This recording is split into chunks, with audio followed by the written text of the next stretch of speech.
sense that there's a renewed interest in the Cold War, in the struggle in I think there is, because Berlin and all that? I think there is, because one of the strange things about the Cold War also, which probably makes people nostalgic for it, is most of the casualties in the Cold War weren't Soviets or Americans. They were these poor immigrants that were getting used in the middle. It was always the locals who were getting shot. In fact, in Berlin and in Vienna in particular, the Soviets and American operatives had an understanding.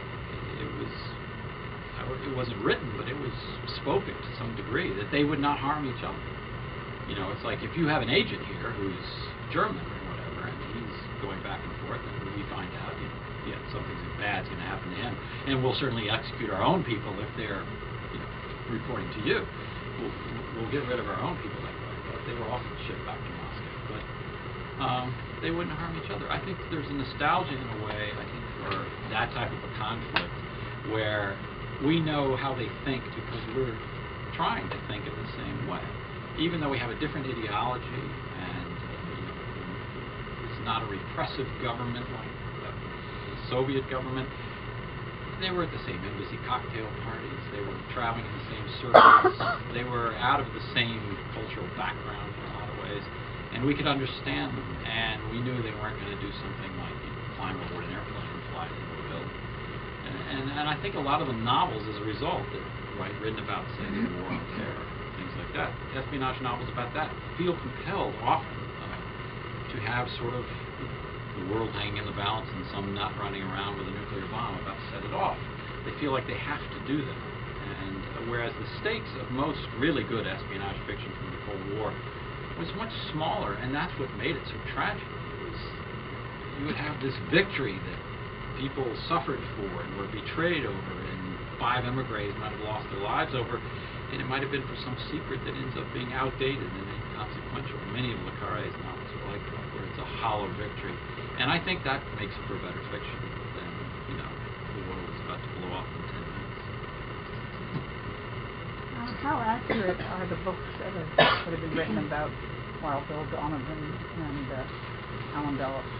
There's lots of good biographies about them. I think those are quite good and quite accurate, but one wonders where they got their information. Yeah, well, there's from guys that far back, there's a huge trove of OSS files that have been declassified at the National Archives, and I used a lot of them for some research for an earlier book, and you can find out an awful lot. And there are still some, when they interviewed people for those books, there were a lot of people surviving that knew both those things. So I think those biographies are pretty thorough.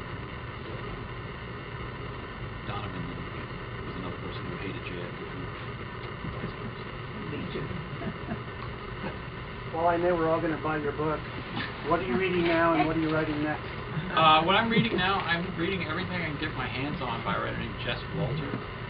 He wrote this book called Beautiful Ruins that's out now, and I read that and just loved it. And I saw he'd written 5 or 6 other books, and I think I've got one left. And it's all in the past 3 months, and wonderful, graceful writing. What I'm writing next is finishing the book that I put down when this one ran off the base. Its main character is someone who used to pilot drones over Afghanistan.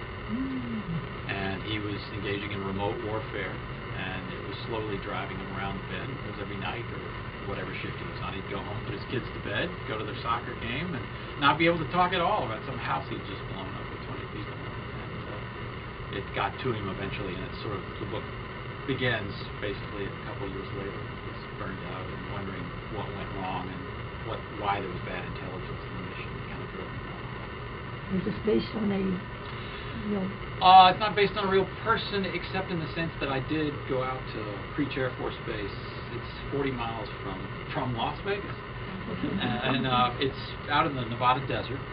And I interviewed several people who piloted these, and they told me a lot of stories and about the stresses of the job, what it is like, doing this tense duty all day long, and then going home to your family.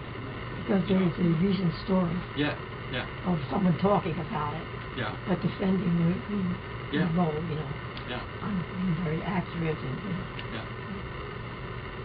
If you had to recruit a double agent, what qualities would you look I don't think I'd be very good at it. They have to. Probably better than all of us. Yes. They have to basically trust pretty much nobody. They have to do what? Trust no one. They Oh, can't trust be no a one. trusting person at all. They have to be very good at giving an alternative version of themselves and sticking to it. They have to really have constructed an alter ego, almost a whole cover for themselves that they live by. That they have to. And I think there was a line that Le Carré always used that I think is good. They have to serve both masters well. They have to be very good, not just at being a betraying agent, but they have to be a very good agent for the employer who thinks they're faithful. Because if they don't do a good job, they won't rise up and get access to better secrets. So they have to do good work for both employees. But they have to save the best stuff for whoever it is. But sometimes you don't know. Maybe it's not really a double. Maybe it's triple. Maybe they've been doubled back. That's why James Angleton went crazy, the counter spy, and he coined the phrase that espionage was a wilderness of mirrors. Because, and he got lost in it, and ended up ruining the careers of dozens of good people who he was suspicious of, who were quite local.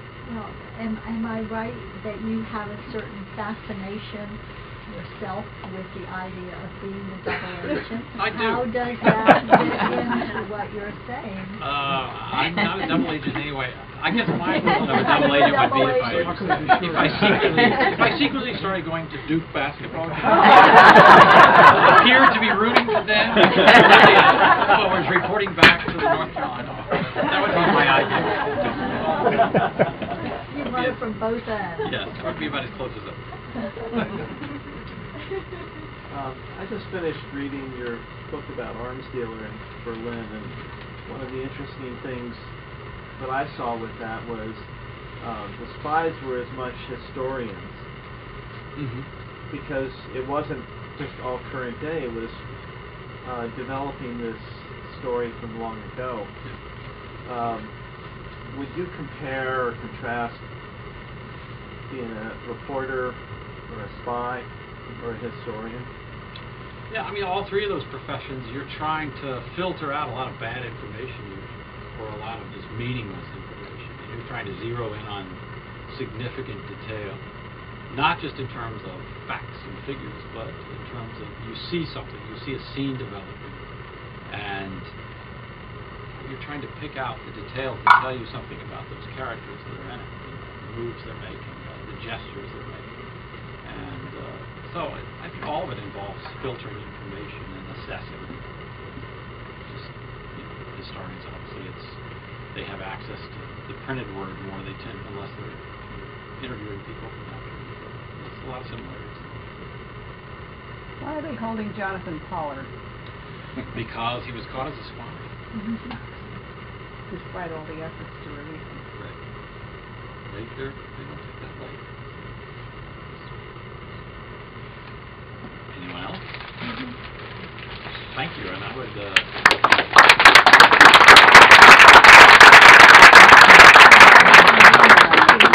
This is becoming a custom here for our guests. We give you an Ivy mug. There are very few of them around. Very special. Nice. Whether you drink coffee or cocoa. We actually have most, not all of Dan's prior works somewhere. In the back. We have them all around, so feel free to look into the archive. It's been recently released by the U.S. government. And I will say that you're going to be here for a little while. Oh, yes. Feel free to mingle around, and we have his books, believe it or not. If you haven't purchased